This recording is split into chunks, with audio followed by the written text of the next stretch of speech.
Welcome, dear students. Welcome to this new section of this module on Belgian crime fiction, which will focusing on a very special subfield, namely female crime fiction. We know that women are very well represented in European crime fiction today. Who doesn't know P.D. James? Who doesn't know Fred Vargas and authors like that?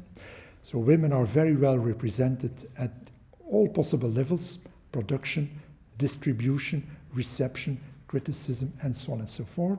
Nevertheless, in the Flemish context, we observe that there is a kind of underrepresentation of the female element, the female touch, if you want, at various levels, at a level of, not at the level of production, since we have a lot of very interesting female writers, but at the level of criticism, at the level of distribution.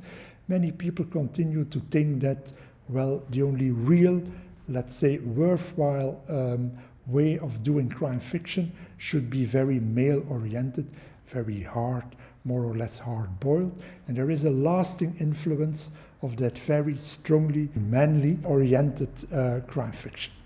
We would like, in this module, or this subsection of this module, to challenge that stereotype, that cliché, and we will do it via a specific case study, namely the work by the female Flemish writer Hilde van der Meren, who often teams up with a male lawyer, Mr. Damen, who you will know later on as well.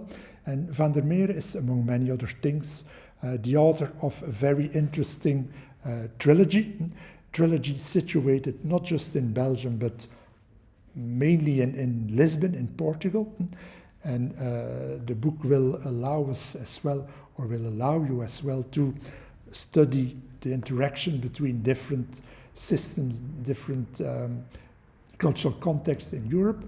That book is part of a trilogy. Here you see one of the volumes of that trilogy, and people who know Belgium will immediately recognize this icon of Belgian culture, namely our National Court of Justice in Brussels.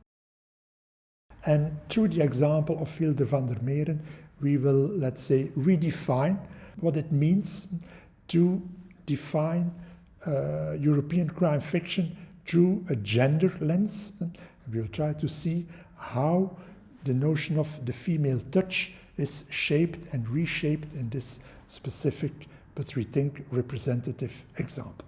Enjoy.